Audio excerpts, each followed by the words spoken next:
आता यापुढे अजून हर्षलची माहिती आपल्याला थोडीफार घ्यायची. ही माहिती घेत असताना दोन बाबींचं आधी मला स्पष्टीकरण करायचं आहे. एक म्हणजे ज्यावेळी आपण हर्षलच्या गुणधर्माचा, हर्षलच्या फलितांचा विचार करणार आहोत किंवा करत आहोत,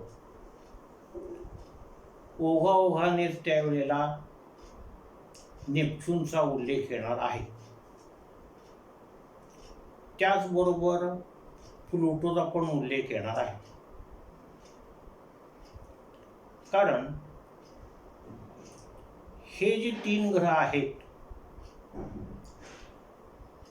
ते 3 ग्रह मानवी जीवनावर जवळजवळ सारखाच परिणाम करतात. जवळजवळ सारखा म्हणतो आपण, पूर्णपणे सारखा नव्हे. अचानकपणा, अनपेक्षितपणा हा जसा हर्षलचा गुण आहे, तसाच थोडाफार प्लुटोचा गुण आहे. पण प्लुटोचा गुण अचानकपणा, अनपेक्षितपणा हा संपूर्ण सृष्टी जीवनाच्या बाबतीत येतो. हर्षलचा अचानकपणा आणि अनपेक्षितपणा हा सुद्धा सृष्टीच्या बाबतीत येतो, परंतु बऱ्याच वेळेला हर्षलचे परिणाम एखाद्या देशापुरते किंवा 2 देशापुरते, 3 देशापुरते, काही वेळेला एखाद्या देशातल्या एका प्रांतापुरते, संपूर्ण पृथ्वीच्या काही भूभागापर्यंत मर्यादित असतात. परंतु प्लुटोचं तसं नाही आहे. नेपच्यूनचंही तसंच आहे. नेपच्यूनचे परिणाम होतात, अनपेक्षित होतात, गूढ पद्धतीने होतात, परंतु जास्त करून ते माणसाच्या मनावर होतात. म्हणून अनपेक्षित, अचानक, अतर्क्य, अद्भुत, अविश्वसनीय या ज्या सगळ्या बाबी आहेत, त्या शनी, राहू या ग्रहांच्या फलितापुरत्या मर्यादित नाहीत. या ग्रहांच्या पलीकडे जाऊन सुद्धा जास्त परिणाम अनपेक्षित घटनावर होतो. तो म्हणजे हर्षल, नेपच्यून, प्लुटोचा. अचानकपणे मनस्थितीत बदल होणे, हे कारकत्व किंवा हे फलित नेपच्यूनचं आहे. म्हणून काही वेळेला फलितांचा विचार करताना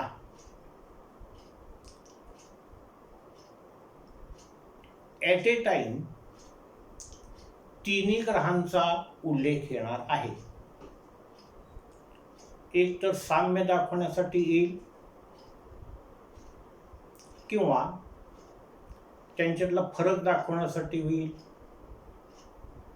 त्यांची तीव्रता दाखवण्यासाठी येईल. म्हणून फलित पाहत असताना आपण गोंधळून जायचं नाही. कारण हर्षलची फलित वेगळी, नेपच्यूनची वेगळी, प्लुटोची वेगळी असेल तर काही अंशी साम्य आहे, ते सुद्धा आपण लक्षात घेतलं पाहिजे. आणि आज आपण आता पुन्हा बोलताना किंवा अजून उद्या परवा बोलताना बऱ्याच वेळेला ते मुद्दे पुन्हा पुन्हा येणार आहे. काय येणार आहे तर त्या ग्रहांचे परिणामच तेवढे आहेत की पुन्हा पुन्हा सांगू वाटतात, पुन्हा पुन्हा त्यांचा उल्लेख करावा वाटतो किंवा उल्लेख करावा लागतो. एका ग्रहाच्या संबंधात बोलत असताना बरोबर दुसऱ्या ग्रहाचा उल्लेख त्यामध्ये येतोच. म्हणून फलितांची उजळणी म्हणण्यापेक्षा रिपिटेशन हे येणार आहे, हे आपल्याला समजून पुढे चालायचं आहे. अजून एकदा उल्लेख करायचा आहे. ग्रह पहिल्यापासून आपण 9 मानतो. आपल्या धर्मकार्यामध्ये नवग्रह शांती आहे, नवग्रह पूजा आहे, ग्रहमुख आहे. आणि हे हर्षल नेपच्यून प्लुटो कुठून आले? तुम्ही काही तर सांगून आमचा बुद्धिभेद करू नका, अशी काही लोकांची विचारधारा आहे. आणि आपल्या पोथ्या पुराणामध्ये नाही, प्राचीन ग्रंथांमध्ये जर नाही, म्हणून त्यांचं अस्तित्व, त्यांचे परिणाम नाकारून उपयोग नाही. नाहीतरी 1610 सालच्या आसपास, किंवा मला नक्की साल आठवत नाही, पण 1600च्या पुढंच आहे ते, गॅलिलिओने जेव्हा आपली दुर्बीण अवकाशामध्ये स्थिर केली आणि अव्याहतपणे तो निरीक्षण करत होता, त्यावेळी सुद्धा त्याला हर्षल हा ग्रह म्हणून परफेक्टली सांगता आला नाही. म्हणून का गॅलिलिओला कमी समजायचं आपण? पुढे कालांतराने अनेक शास्त्रज्ञांनी त्याच्यावर समोर विचार केला, आकडेमोड केली, आणि मग सरतेशेवटी अनेक खगोलशास्त्रज्ञांच्या, म्हणजेच ऋषीमुनींचे, म्हणून कारण कुठल्या धर्माचे असले, तपश्चर्या करणारा तपश्चर्यिणः, ते ऋषीच आहे, ते मुनीच आहे. खगोलशास्त्रज्ञ हे ऋषीमुनीसारखेच आहेत आपल्याला. आणि मग त्याने हर्षलचं अस्तित्व सिद्ध करून दिलं आपल्याला. 13 मार्च 1781 इतके दिवस गेले त्याला.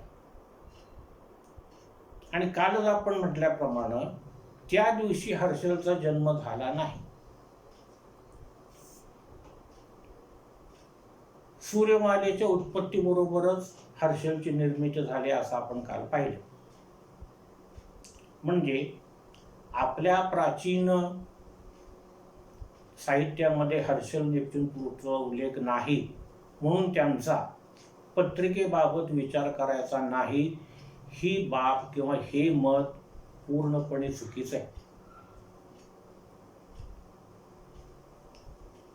पण नाहीतरी पाश्चात्य ज्योतिषांनी जोपर्यंत ह्याचं अस्तित्व जाणवत नव्हतं, ते तर कुठं करत होते विचार ह्याचा, पण ते करतात आता. म्हणून प्राचीन साहित्यात, प्राचीन फलितामध्ये उल्लेख नाही, म्हणून यांचा विचार करायचा नाही, ही बाब आपण बाजूला ठेवायची, त्यांचा विचार करायचा. आणि जर आपण असं म्हणत असू, एक तज्ज्ञ खगोलशास्त्रज्ञ आहेत आपले, महाराष्ट्रीयनच आहेत, त्यांच्या पुस्तकात त्यांनी असं म्हटलंय की वेगवेगळ्या पद्धतीने हर्षल म्हणजे युरेनस याचा उल्लेख प्राचीन शास्त्रामध्ये आणि प्राचीन खगोल निरीक्षकांनी केलेला आहे, परंतु भारतीय लोकांनी तो कितपत केला हे माहीत नाही. म्हणजे हा प्रकार आपल्याच लोकांची निंदा करणे, त्यांच्या कष्टाची किंमत शून्य करणे. अरे का बाबा, प्राचीन भारतामध्ये खगोलशास्त्रज्ञ आर्यभट्ट, भास्कराचार्य, वराह मिहिर झाले नाहीत का? ही बाब सोयीस्करपणे विसरायची आणि स्वतःचा काहीतरी अहमपणा सिद्ध करण्यासाठी म्हणून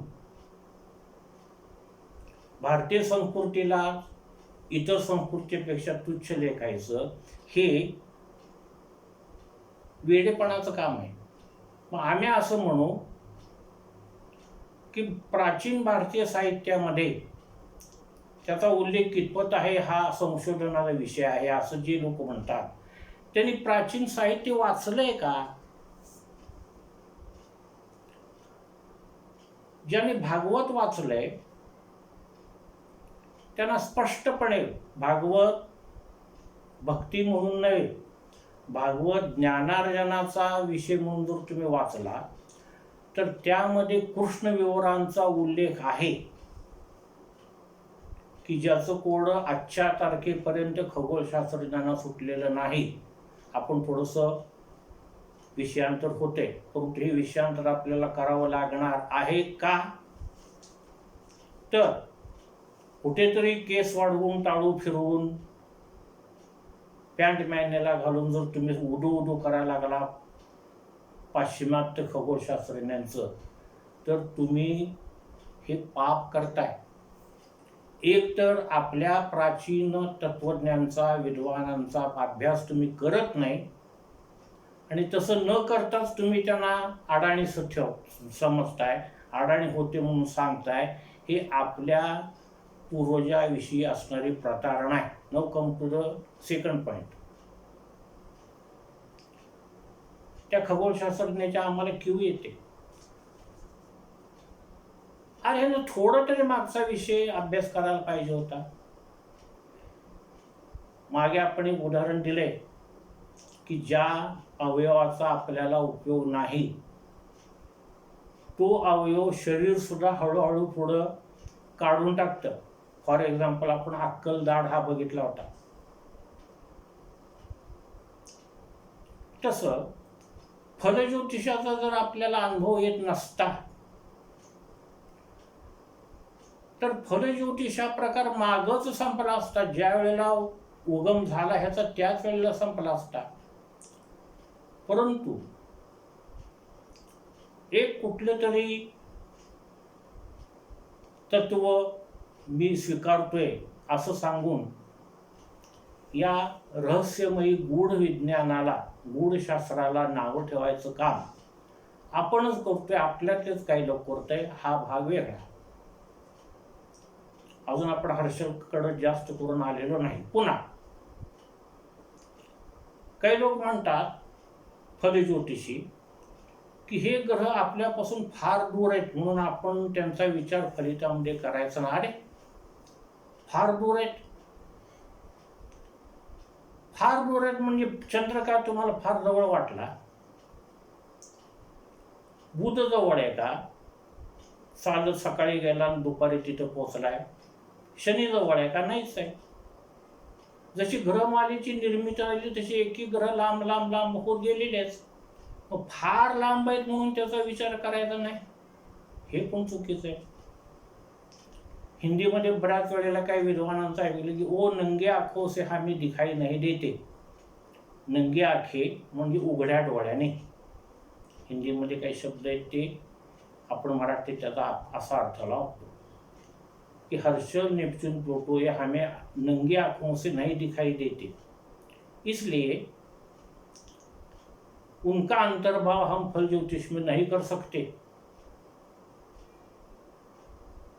अरे का तुम्ही मक्तेदारी घेतली? कोणाचा अंतर्भाव करायचा आणि करायचा नाही?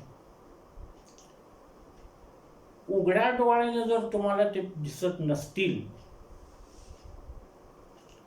तर विषाणू जीवाणू तरी तुम्हाला उघड्या डोळ्याने दिसतायत का? तुम्हाला म्हणजे आपल्या सगळ्याला. तरी त्यांचा परिणाम आपल्या शरीरावर होतोच. आज डोळ्याला न दिसणाऱ्या कोरोना 19 विषाणूनं सगळ्या जगाला आरे आणलंय.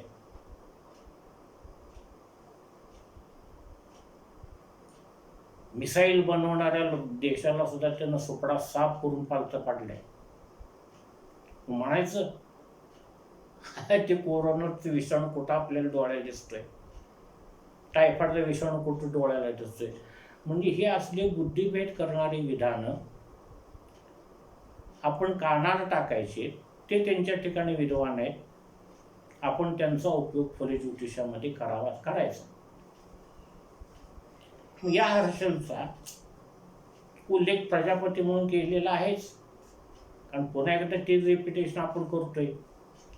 ज्या वेळेला एखाद्या घटकाचं गूढत्व आपल्याला नीट कळत नाही, नीट माहिती मिळत नाही, परंतु त्याचे परिणाम जाणवतात, अस्तित्व नुसतं जाणवतं, तेव्हा आपण त्याला देवत्व बहाल करतो. आणि हेच झाले प्राचीन साहित्यामध्ये, भारतीय संस्कृत साहित्यामध्ये प्रजापती नावाचा ग्रह, देवता वेगळे पडलेले. आता आपण मूळ मुद्द्याला येऊया. हर्षलचा अचानकपणा, अनपेक्षितपणा, विचित्रपणा, विस्कळीतपणा, आक्रमकता या सगळ्या बाबीबरोबर हर्षलचा दुसरा एक गुणधर्म आहे, तो म्हणजे हा हर्षल लोकाचार आणि रूढी परंपरेचा विरोधात वर्तन करणारा आहे. त्याला बाकीचे लोक वेडे वाटतात, परंपरेने वागणारे. याचं उदाहरण सगळ्याला आपल्याला माहित आहे. प्राचीन विद्वानामध्ये चार्वाक नावाचा एक विद्वान किंवा ऋषी होऊन गेले. ते पूर्णपणे भौतिकवादी होते. जे डोळ्याला दिसते तेच खरं, स्वर्ग पाताळ ह्या कल्पना नाही चार्वाक ऋषी सांगत होते. तरी परंतु आपण त्यांना स्वीकारलंय, त्यांना ऋषीचं, मुनीचं स्थान दिलंय. आणि हाच चार्वाक प्राचीन काळापासून हर्षलचं प्रतिनिधित्व करतोय. ऋण काढून सण साजरा करू नये अशी सर्वसामान्य लोकांची भावना आहे. पण चार्वाक म्हणायचा, ऋणं कृत्वा घृतं पिबेत. घृत म्हणजे तूप, कर्ज काढून तूप प्या. म्हणजेच काय,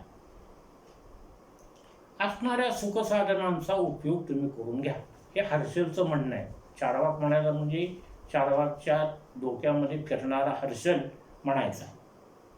नंतर काल आपण तेच पाहिलंय की हर्षल ज्या ग्रहाबरोबर असतो त्याची फल वृद्धिंगत करतो, शुभ किंवा अशुभ.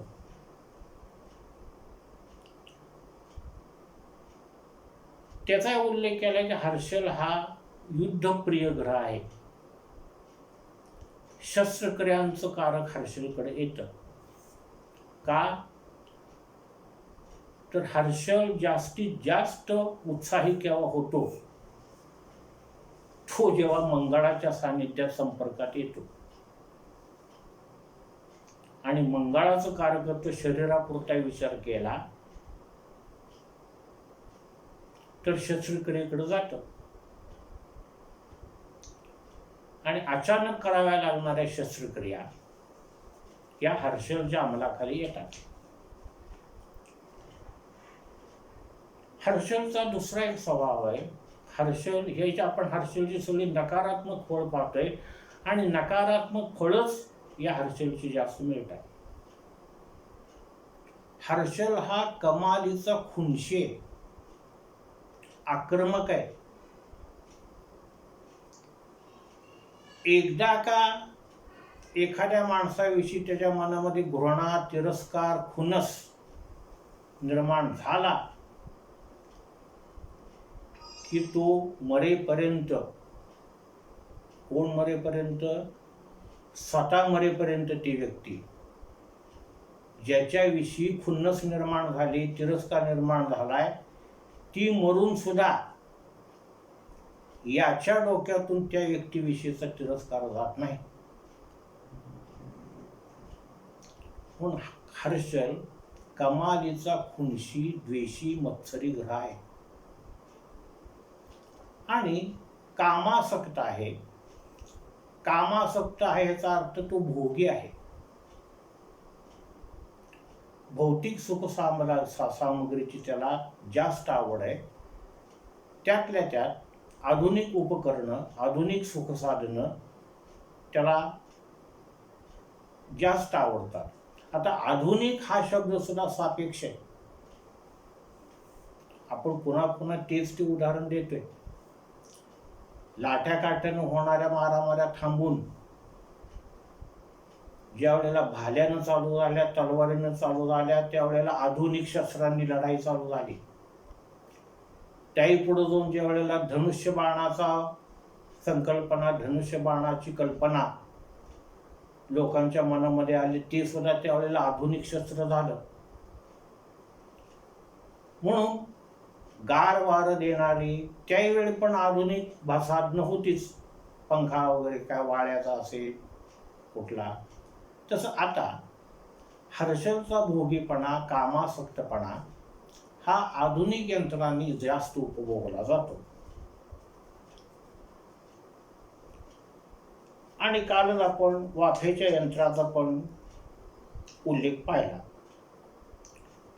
दुसरी फार महत्वाची गोष्ट हर्षलच्या बाबतीत चटकन लक्षात ठेवा, अशी माणसं पुराण कालापासून आहेत, अजून सुद्धा आहेत, त्यांचा चमत्कारावर विश्वास नाही. हर्षलचा किंवा हर्षल प्रधान व्यक्तीचा.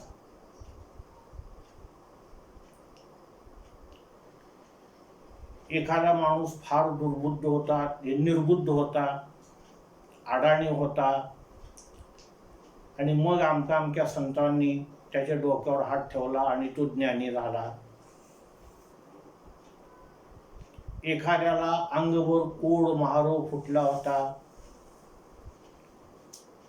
एखाद्या देवावतारी सत्पुरुषाने, व्यक्तीने त्यांच्या अंगावर पाणी शिंपडलं, त्याचं अंगावरचं कोड गेलं, कुष्ठरोग गेला आणि त्याचं अंग सोन्यासारखं तेजपुंज झालं. 65-70 वर्षाची स्त्री होती, बिनापत्याची, तिला मुलं झाली.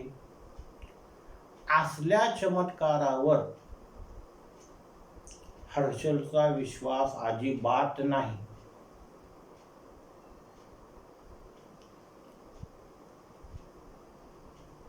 त्याला 2 कारण आहेत. एक तर अशा सत्पुरुषांची, अशा देवावतारी लोकांची महती समजण्या इतकी हर्षलची पात्रता नसावी, हर्षल प्रधान व्यक्तीची. आणि मुळातच त्याची चाल उलटी आहे, पूर्वेकडून पश्चिमेकडे फिरतो. ही खगोलशास्त्राची असणारी माहिती आपल्याला अशी फलिताला उपयोगी पडते. त्या सत्पुरुषाची, त्या देवावतारी व्यक्तीची महती ओळखण्याची पात्रता हर्षलमध्ये नसावी, एक. किंवा बऱ्याच वेळेला निसर्ग विचित्र गोष्टी घडवतो यावर तर त्याचा विश्वास नसावा, एक. केवळ आणि केवळ प्रॅक्टिकल लाईफ या पलीकडे हर्षलची विचारधारा जात नाही. म्हणून बऱ्याच वेळेला हर्षल प्रधान व्यक्ती समाजापासून दूर फेकल्या जातात. शुभयोगात असेल हर्षल, गुरुबुधाच्या तर कालच आपण 2-3 नावं घेतली, असे शेकडो लोक आहेत. महर्षी धोंडो केशव कर्वे आहेत, महात्मा फुले आहेत, की रूढी परंपराच्या विरोधात वागणारे. परंतु ते वागले, परंतु कशासाठी वागले? समाजातील एखाद्या घटकाच्या, विधवा स्त्रियांच्या, गरीब शेतकऱ्यांच्या पुनरुत्थानासाठी त्यांनी रूढी परंपरा मोडल्या. त्यांची पात्रता एकतर हर्षलला कळत नसावी. म्हणून हर्षलचा चमत्कारावर विश्वास नाही. प्रॅक्टिकल प्लॅनेट तरी पण घडतं. कारण उत्क्रांतीवादाचा ज्या वेळेला आपण अभ्यास करतो, फ्रॉम युनिसेल्युलर टू मल्टीसेल्युलर, किंवा होमोसेपियन पासून होमो इरेक्टस, ही जेव्हा माणसाची आपण उत्क्रांती पाहतो सजीवांची, त्यावेळेला सडन चेंज किंवा थिअरी ऑफ म्युटेशन पण असते, हे हर्षलच्या लक्षात येत नाही. आईचा रंग काळा,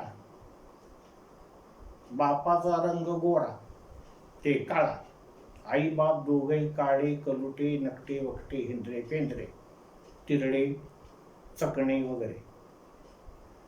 त्यांच्या पोटी आमन धक्क्या गोर पान अपत्य जन्माला येतं. एक तर बापाचं तोंडासारखं तोंड घेऊन त्याला पितृमुखी किंवा मातृमुखी. हे कसं होतं? एवढं हुडकायचं ज्ञान हर्षलपाशी नाही, म्हणून हर्षलचा चमत्कारावर विश्वास नाही. काही अंशी ते काही वेळेला बरं आहे, लोकांचा भोंदूपणा उघडं पाडायचं काम तो करतो, अंधश्रद्धा निर्मूलनाचं काम तो करतो. हर्षलला व्यक्ती महात्म्य आवडत नाही. एकाच व्यक्तीला अनेक लोकांनी मानायचं, ते सांगल तसं ऐकायचं, हे हर्षलला मान्य नाही. हर्षलला व्यक्ती महात्म्य मान्य आहे. आणि विशेष हर्षलला राग येतो. आपण मागं पाहिलं होतं, मंगळाला तहान लागते. मंगळाला तहान कशाची लागते? रक्ताची लागते. रक्तपिपासू मंगळ. मुळातच विचित्र, विक्षिप्त, आडमुठ्या स्वभावाचा माणूस हर्षल, त्याला पण राग येतो. कसा? मुळातच संताप येतो. त्याला राग येतो. म्हणजे कसा येतो राग? तर त्याला दुर्बलांचा राग येतो. या दुर्बल लोकांना जगायचा अधिकार नाही, असं हर्षलचं स्पष्ट म्हणणं आहे. वाघानं, सिंहानं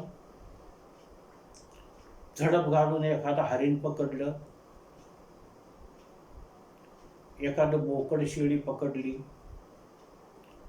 जीवाच्या आकांत्यानं सुटून धडपड करायचा प्रयत्न करायला लागले. जीव वाचवायसाठी ते तोंडातनं बाहेर पडायचा प्रयत्न करायला लागलं, हरिण म्हणा किंवा त्याचं जे भक्ष्य आहे, तर त्याच्यावरती पंजे मारतं. म्हणजे त्याला राग येतो हर्षलला. आपण करतोय ते अत्याचार, आपण करतोय ते अनाचार, समोरच्या व्यक्तीनं, समोरच्या समाजानं निमूटपणे सोसावेत, ही हर्षलची भावना आहे. म्हणून हर्षलला राग कोणाचा येतो? तो दुर्बलांचा येतो. दुर्बलांनी जगायचा अधिकार नाही दुर्बलांचा, असा हर्षलची विचारसरणी आहे. आणि गुरुग्रह काय म्हणतो? तुझा आहे ना, ठीक आहे, तुझा आहे. माझा आहे ना, माझंच आहे. काय जे असं ते. पण हर्षल, मंगळ, प्लुटो, आता पुन्हा मी तेच सांगू, कारण या ग्रहांचा उल्लेख पुन्हा पुन्हा एकाच वेळेला येणार आहे. हे असे ग्रह नाहीत. माझं आहे ते माझं आहेच, पण जे तुझं आहे ते सुद्धा माझं आहे.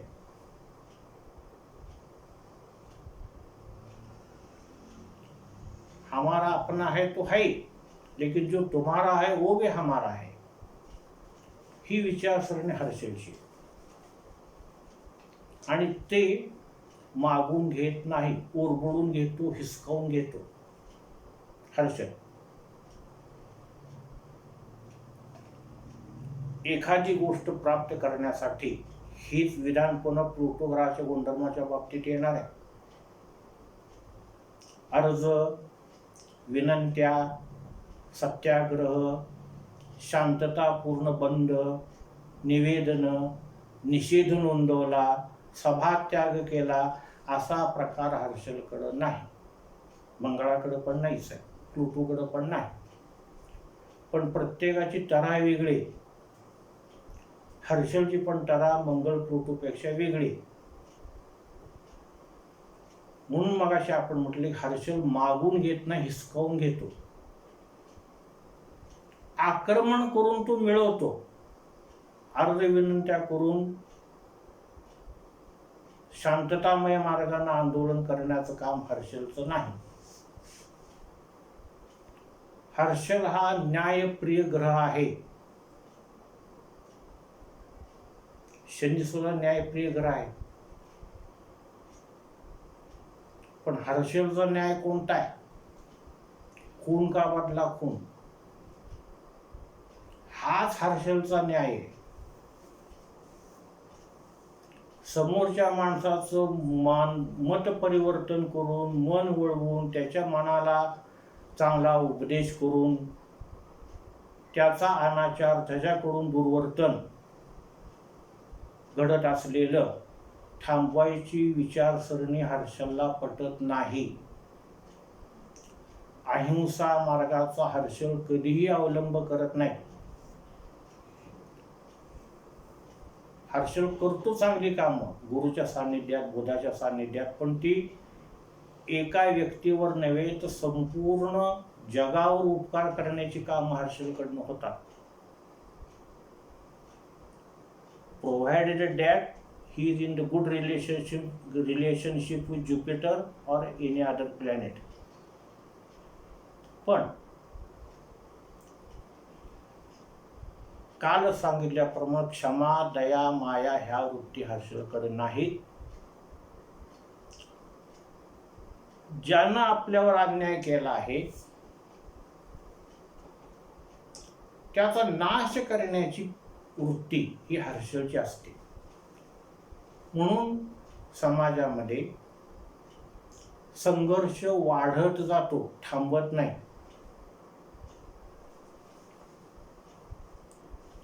आणि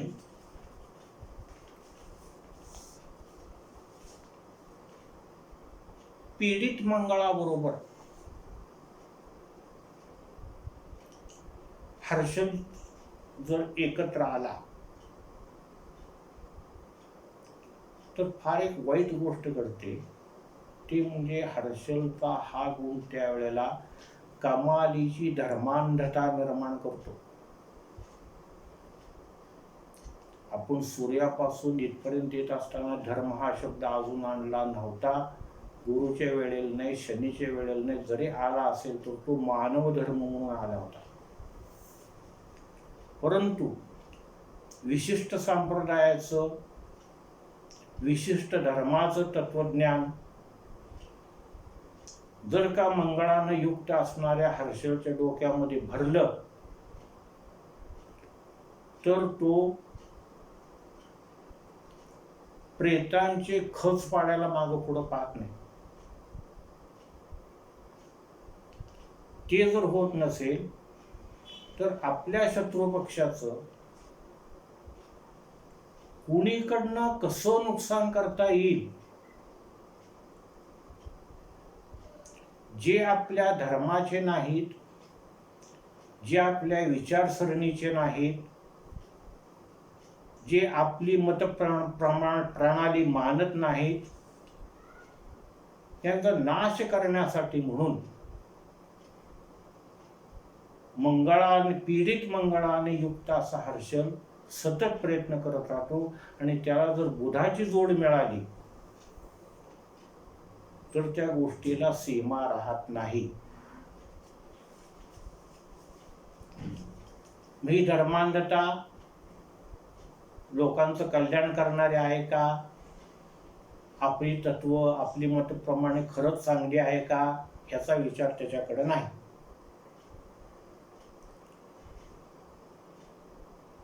कमालीचा म्हणजे कमालीचा क्रूर मार्गाने आपल्या विचारसरणीचा प्रचार तो करतो. हर्षल एक प्रकारचा गावगुंड आहे. एखाद्या गावामध्ये एखाद्या व्यक्तीची दहशत असते, तसं हर्षलाची काही काळापुरती दहशत निर्माण होते. हर्षल प्रधान व्यक्ती ती जर नकारात्मक परिणाम करणारी असेल तर.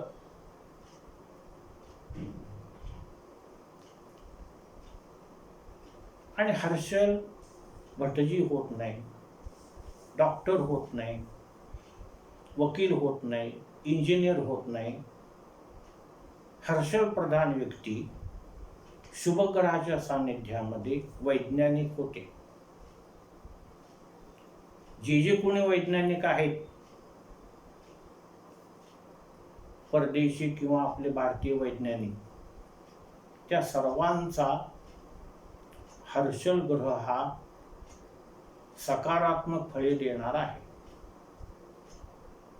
एक तर तो गुरुच्या त्रिकोण योगात आहे, लाभ योगात आहे, बऱ्याच वेळेला प्रतियोगामध्ये आहे. म्हणजे हर्षल च्या बुद्धीची चमक एवढी आहे की डॉक्टर टी पुरती, डॉक्टर की पुरती, इंजिनियर की पुरती मर्यादित नाही, तर वैज्ञानिक होण्याची, संशोधनात्मक विषय अभ्यासनाची हर्षलची कुवत आहे, पात्रता आहे.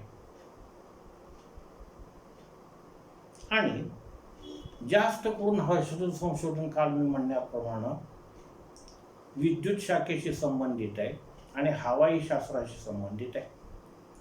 हवाई साधने, विमानविद्या, हवाई विद्या, मिसाईल्स, सॅटेलाइट, ज्याला आपण उपग्रह म्हणतो ते. दुसरी गोष्ट, ज्या वेळेला हा हर्षल फार हावरा झालेला असतो, शुक्रामुळं कामासक्त झाला असेल, बुधामुळे त्याला बुद्धीचा भ्रम झाला असेल, शनीमुळं तो पाताळयंत्री झाला असेल, तर हा हर्षल कुणाकडूनही फायदा स्वीकारतो. तत्वनिष्ठ नाही. काही वेळेला काही माणसं तत्वनिष्ठ आपण फार पाहतो, पण हर्षल तत्वनिष्ठ नाही. हर्षल कुणाकडूनही फायदा स्वीकारतो. हर्षल कायदा पाळत नाही. मुळातच त्याचा गुणधर्म आहे उलटे फिरायचा. तेच काय, त्याची चंद्र ती सुद्धा उलटी फिरताय पूर्वेकडून पश्चिमेकडं. म्हणजे हे जे बिघडलेल्या हर्षल हाताखाली घेतलेले जे टोळकं असतं, ते टोळकं कायदा पाळत नाही. हर्षल कोणाकडून फायदा करून घेतो, कायदा पाळत नाही. हर्षल कोणाशी कसलाही वायदा करत नाही. मी तुला अंक मिळवून देईन, मी तुला असं करीन, मी तुझी प्रगती करीन, मी तुझा कुठलं तरी काम करून देईन. हर्षल प्रधान व्यक्ती कधीही वायदा करत नाहीत, कोणाला आश्वासने देत नाहीत. आणि हे जेव्हा आपण पाहतो त्यावेळेला फार मोठी लोक पाहिजेत असं काही नाही, शास्त्रज्ञच पाहिजेत असं नाही, नामवंत जागतिक कीर्तीचे कलावंत पाहिजेत असंही नाही, महासत्ता हातात असणारी पाहिजेत माणसं अशी नाही. प्रत्येक धर्मामध्ये हर्षल आहे, हर्षल प्रधान व्यक्ती. प्रत्येक जातीत आहेत, प्रत्येक घरात आहेत हर्षल प्रधान व्यक्ती.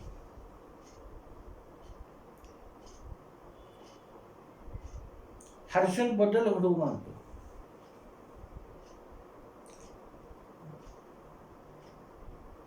परिवर्तन संसार का नियम है, गीतेमध्ये महत्वाचं तत्व सांगितलं. ते बहुतेक व्यासाने हे प्रजापतीचे गुण बघून सांगितलं असेल.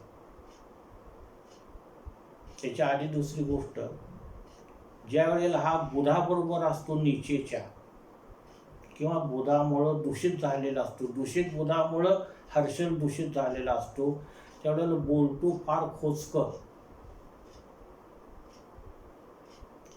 सिनेमा पाहायला मित्र मित्र बसलो आपण, त्यातलं एखादं चित्र जर आपल्या बिघडलेल्या बोधानं युक्त असलं हर्षलचं, त्या आपल्या मित्राचा हर्षल बिघडलेल्या बोधानं युक्त दृष्ट असला, तर समोरचा नायक म्हणायच्या आधी ती म्हणून जातो, कुत्ते कमीने मैं तेरा खून पी जाऊंगा. म्हणजे इतकं माप काढायचं काम हर्षलकडे आहे. म्हणजे इतकी चाणाक्ष बुद्धिमत्ता आहे. त्या हिरोनं म्हणायच्या आधी हेच म्हणून टाकतो. हर्षल बदल घडवतो. तेवढी बुद्धिमत्ता हर्षलला गुरुमुळं, बुद्धिमत्ता म्हणण्यापेक्षा सारासार विवेक शक्ती जर हर्षलला दिलेली असेल, शुभमंगळाने युक्त असेल, तर हर्षल दिशा पण बदलतो, बदल घडवून आणतो. साहित्यामध्ये सुद्धा बदल घडवून आणतो. रामायण महाकाव्याची निर्मिती, महाभारताची निर्मिती, आणि त्यानंतर जे संस्कृत साहित्य निर्माण झालं ते सुद्धा देवावर आधारित अशी कथानक. एखाद्या मोठ्या राजावर आधारित अशी कथानकं, युद्धस्य रम्या कथा, राम रावणाचं युद्ध, अभिमन्यूचं दिलेला संघर्ष, दिलेलं तोंड, याच्यावर अनेक वर्ष नव्हे, 1000, 1200, 1500, 2-2, 3-3 हजार वर्ष याच्यावर साहित्य निर्माण झालं. सगळ्या साहित्यिकांनी, मराठीतले, हिंदीतले, कुठले असतील त्यांनी, सगळ्या साहित्यिकांनी लिखाण केलं. त्यांचं मूळ पाया आयदर रामायण और महाभारत. नाटकं निर्माण झाली, संगीत सौभद्र, भरत मिलाप, अभिज्ञान शाकुंतल, ह्यांचे नायक कोण? मोठे राजे या साहित्याचे. जरासंधाचा वध, सुभद्रा हरण, असे विषय घेऊन नाटकं केली, लिहिली गेली आणि ते रंगमंचावर आणले. परंतु आतापर्यंत मी कोणाचं नाव घेतलं नव्हतं, परंतु आता एका व्यक्तीचं नाव घेतो, स्पष्टपणे नाव घेतो, पुरुषोत्तम लक्ष्मण देशपांडे.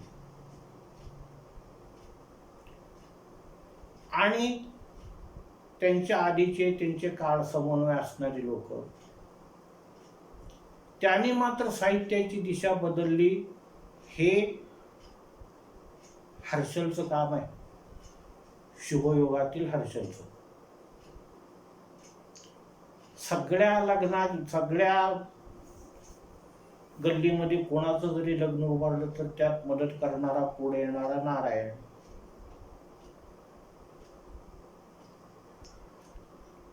ज्या घरापुढे जाईल त्या घरमालकाची शिव्या खाणारा नामुपरीत, नेहमी छापील वाक्य बोलणारा सखाराम गटणे, अशी पात्र, साधी सुधी पात्र पुलंनी निर्माण केली. लोकांना हसवलं, पोट धरून हसवलं.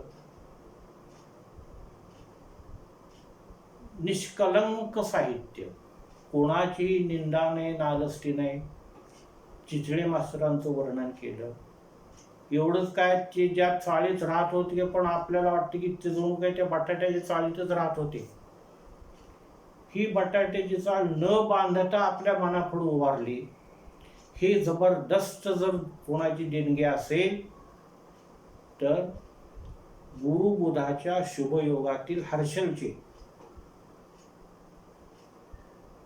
हिंदीमध्ये राम वृक्ष बेनीपुरी यांनी माटी की मूर्ती म्हणून पुस्तक लिहिलं.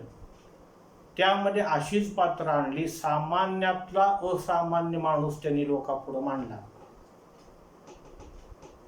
म्हणजे हर्षल दिशा बदलवतो, साहित्याची दिशा बदलवतो, वैज्ञानिक प्रयोगाची दिशा बदलवतो, साहित्य कुटुंबाची पण वागण्याची पद्धतीची दिशा बदलतो. औषधोपचाराच्या पद्धतीत सुद्धा हर्षल बदल करायला लावतो. आणि त्याही महत्वाची गोष्ट, हर्षल हा वर्तमान काळात जगणारा ग्रह आहे किंवा हर्षल प्रधान व्यक्ती भूतकाळाच्या आठवणी फारशा काढत नाही. भविष्य काळाची फारशी चिंता त्याला नसते. हा वर्तमानातच जगणारा, वर्तमानातच रमणारा ग्रह आहे. म्हणून वर्तमान काळाशी समायोजन करण्याचं काम सकारात्मक हर्षलकडे आहे. वर्तमान काळाशी बंड करण्याचं काम हर्षलकडे आहे. आणि जर हर्षलकडे धीरोदात्तपणा आला, सर्वस्व समर्पण करायची जर त्याची बुद्धी एकदा घडली गेली किंवा मेंदू त्याचा घडला,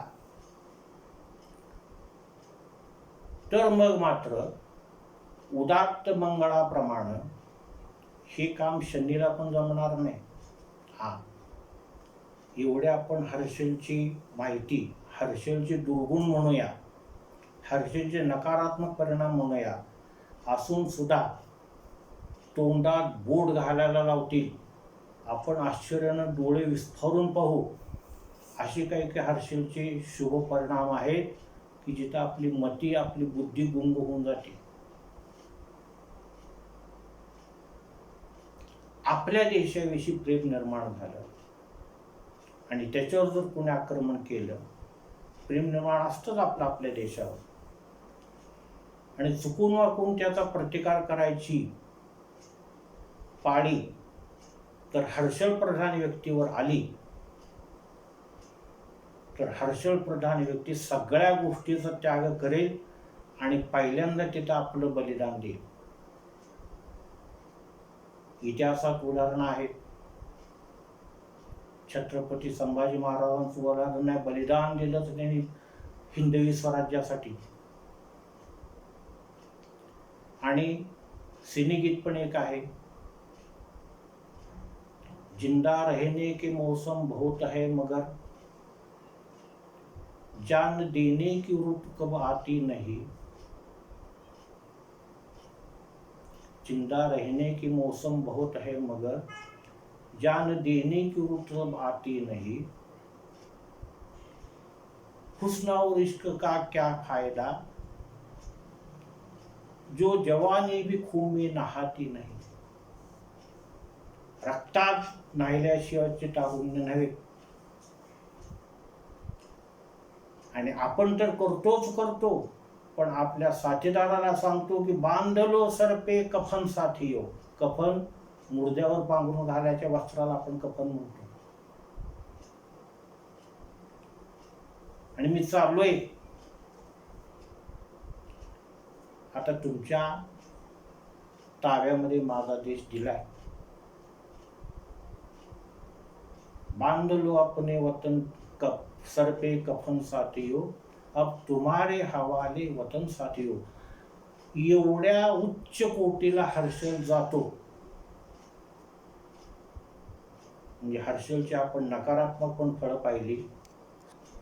अशा पद्धतीनं आपण हर्षलची बरीच माहिती घेतली. ही माहिती पूर्ण झालेली नाही, अपूर्णच आहे. कारण फळं ही बदलणार आहेत. सारखं सारखं आपण तेच सांगतोय, तेच बोलतोय, तीच वाक्य आहेत माझी. कोणताही ग्रह त्यात इन्क्लुडिंग हर्षल कुठल्या स्थितीत आहे, कुठल्या ग्रहाच्या सानिध्यात आहे, कोणाच्या प्रतियोगात आहे, कोणाच्या युतीत आहे, कोणाच्या केंद्रयोगात आहे, हे सगळं पाहिल्याशिवाय आपल्याला पूर्णपणे फलित सांगता येणार नाही. परंतु ही फलित सांगण्यासाठी म्हणून जी काही प्राथमिक माहिती लागते त्याचा फक्त आपण विचार करतोय. पैकी हर्षलचा एवढा विचार आपण केला.